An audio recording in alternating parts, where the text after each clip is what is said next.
Hello बच्चों, कैसे हैं आप सब लोग। बेटा आज हम अपने डिबेंचर का कंसेप्ट सेकंड में आपको समझा रहा हूं, जिसका नाम है डिबेंचर इंटरेस्ट। कहने का मतलब मेरा ये है बेटा कि जब भी कंपनी डिबेंचर इशू करती है मेरे पास में, तो कंपनी हर साल डिबेंचर होल्डर को उन पर इंटरेस्ट पे करती है। ठीक है, इसमें मैं आपको दो बात सिखाऊंगा। सबसे पहली बात, डिबेंचर का इंटरेस्ट कैलकुलेट कैसे होता है। दूसरी बात, डिबेंचर इंटरेस्ट का अकाउंटिंग ट्रीटमेंट क्या होता है। ठीक है, मेरी एक बात ध्यान रखना, हमेशा डिबेंचर इंटरेस्ट हमेशा फेस वैल्यू पे कैलकुलेट किया जाता है। चाहे कंपनी डिबेंचर डिस्काउंट पे इशू करे, प्रीमियम पे करे, किस पे करे, अपन को उससे टेंशन नहीं है। जब भी इंटरेस्ट निकाला जाएगा वो हमेशा डिबेंचर की जो फेस वैल्यू है उस पर निकाला जाएगा। ठीक है, मैं एक क्वेश्चन ले रहा हूँ और उसके ज़रिए मैं आपको डिबेंचर इंटरेस्ट की कैलकुलेशन भी बताऊंगा और उसका अकाउंटिंग ट्रीटमेंट भी समझाऊंगा। ठीक है, क्वेश्चन जो मेरे पास है उसका नाम है अगम लिमिटेड मेरे पास में। ठीक है, सब बच्चे बुक खोल के एक बार देखिएगा। चलो मैं क्वेश्चन पढ़ता हूँ मेरे पास में। क्वेश्चन कह रहा है, Agam limited issued 40,000 9% debenture 100 each on 1 April at a discount of 10%। यानी कि बेटा हमने यहाँ पर 10% के डिस्काउंट पर इशू करे हैं और रिडीम किए जाएंगे 10% के प्रीमियम के ऊपर। ठीक है, और हमें ये अज्यूम करना है कि हम इंटरेस्ट पे करते हैं हाफ ईयरली। यानी कि बेटा हाफ ईयरली का मतलब ये है कि हम हर 6 महीने के बाद इंटरेस्ट पे कर रहे हैं। यानी कि यदि मेरा साल 1 अप्रैल से 31 मार्च है, जो पहला इंटरेस्ट पे होगा वो 30 सितंबर पे होगा और अगला इंटरेस्ट पे 31 मार्च पे होगा। ठीक है, यानी कि यहाँ मैं डिबेंचर इंटरेस्ट को 2 बार पे कर रहा हूँ, 2 बार भी एंट्री की जाएगी। ठीक है,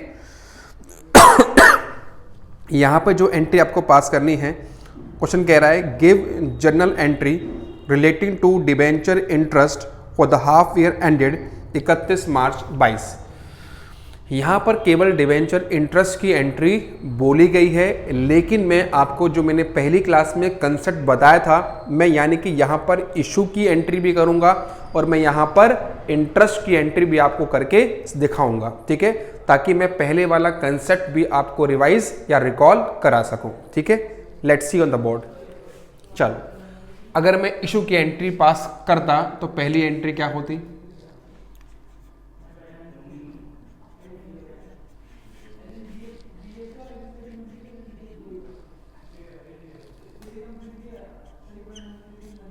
bank account debit to debenture application and allotment.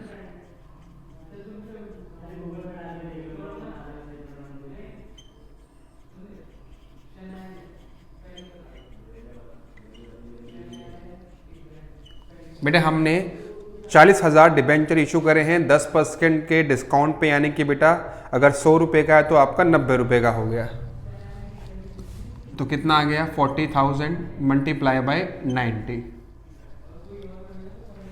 यानी कि ये आ गया 36 lakh.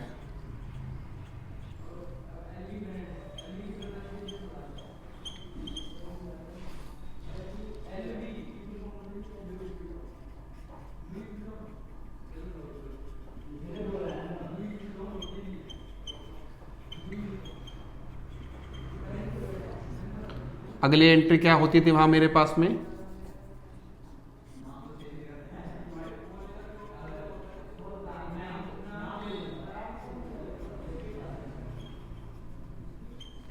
Debenture application and allotment account debit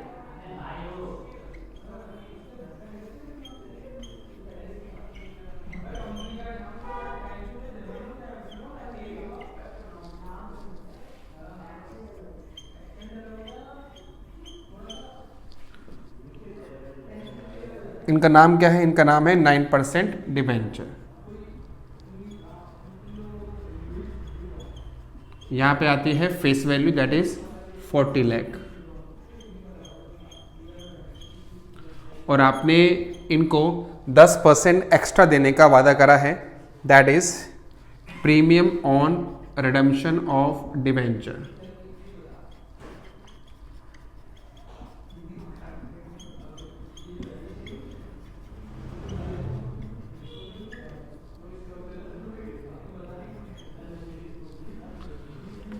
कितना है मेरे पास 40,000 multiply by 10 that is 4 lakh, यानी कि ऊपर कितना डिफरेंस आया दैट इज 8 लाख।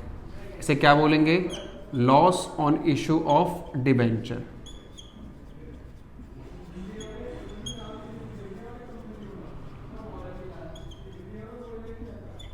ठीक है बेटा। बेटा ये जो दो एंट्री होगी ये आपकी 1 अप्रैल पे होगी। पहला ब्याज 30 सितंबर पे होगा, दूसरा ब्याज 31 मार्च पे होगा। तो अगर मैं यहाँ डेट डालूँ मेरे पास में, तो ये है अप्रैल 1 2021, अप्रैल 1 2021 अप्रैल 1। ठीक है,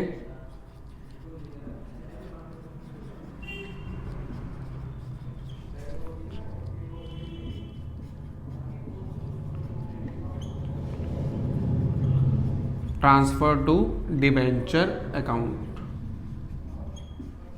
चलो जी,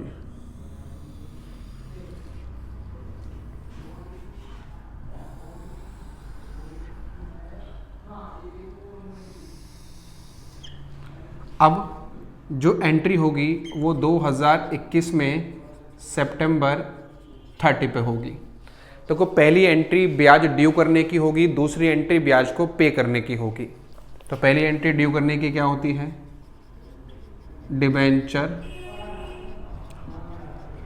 holder account debit to debenture, एक मिनट,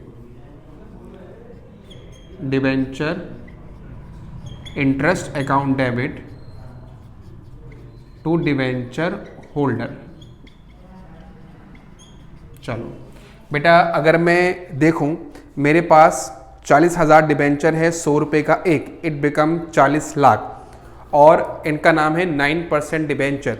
9% का मतलब होता है रेट ऑफ इंटरेस्ट। तो 40 लाख का 9% बेटा कितना बैठेगा दैट इज 3,60,000 रुपये। और अगर मैं 6 महीने का ड्यू करूँ तो इट बिकम 1,80,000 रुपये। तो पहली अमाउंट की एंट्री कितने तो होगी 1,80,000, 1,80,000 बीइंग इंटरेस्ट ड्यू।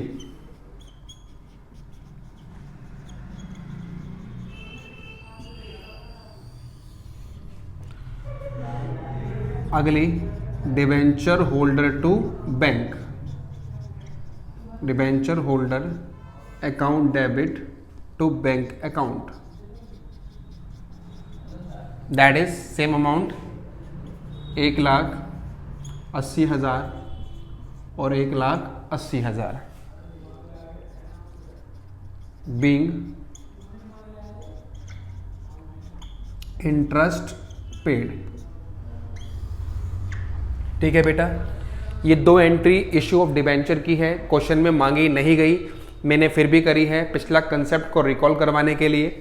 क्वेश्चन में बोला गया है कि ब्याज हाफ ईयरली मतलब साल में 2 बार पे होगा, पहला 30 सितंबर पे और लास्ट 31 मार्च पे। तो 30 सितंबर में 2 एंट्री होगी, एक ब्याज को ड्यू करने की होगी और एक ब्याज को पे करने की होगी। अब जो अगली एंट्री होगी, क्योंकि साल में 2 बार ब्याज पे हो रहा है, तो 31 मार्च पे हम ये एंट्री दोबारा सेम करेंगे और वहां पर एक एंट्री और होगी। क्या, देखना मेरी बात। अब है 2022 मार्च 31,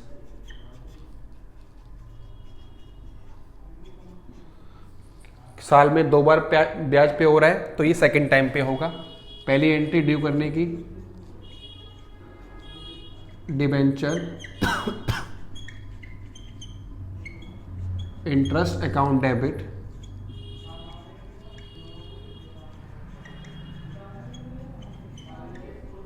टू डिबेंचर होल्डर, कितना बेटा 1,80, साल का 360, 6 महीने का 1,80, 1,80 that is 1,80 being interest due.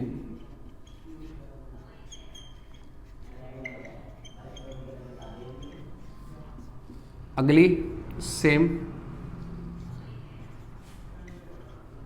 इसको पे करने की, that is debenture holder account debit to bank account.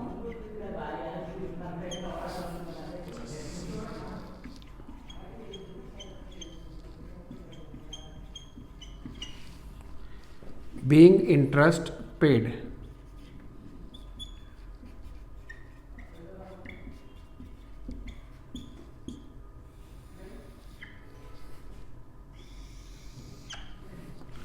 अब यहां पर एक एंट्री और होगी जो केवल 31 मार्च पे होगी। जितना भी आपने पूरे साल पे इंटरेस्ट पे करा है, बेटे इंटरेस्ट इज एक्सपेंस, और एक्सपेंस कहाँ आते हैं? प्रॉफिट एंड लॉस में, डेबिट में। तो यहाँ पर जितना पूरे साल में आपने ब्याज पे करा है वो सारा प्रॉफिट एंड लॉस में ट्रांसफर किया जाएगा। तो एंट्री क्या बनेगी मेरे पास में?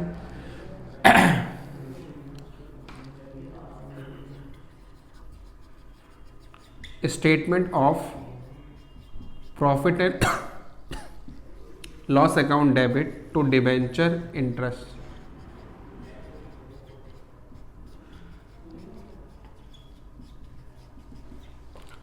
दैट इज पूरा कितना पे करा बेटा मैंने? 360 और 360। Being interest charge to profit and loss account. लो जी, तो बेटा ये समझाया मैंने आपको डिबेंचर इंटरेस्ट का कंसेप्ट। बेटा यहाँ से या तो 3 नंबर का क्वेश्चन आएगा या एमसीक्यू में 1 या 2 नंबर के 2 एमसीक्यू मेरे पास में आ सकते हैं। ठीक है, तो ये आपको समझाया मैंने कि डिबेंचर इंटरेस्ट कैसे निकालते हैं और उसका अकाउंटिंग ट्रीटमेंट क्या होता है। ठीक है बेटा, तो आराम से 1 या 2 क्वेश्चन और लगाइए, कोई डाउट हो या डिस्कस विद मी। ठीक है बेटा, okay, bye bye and take care.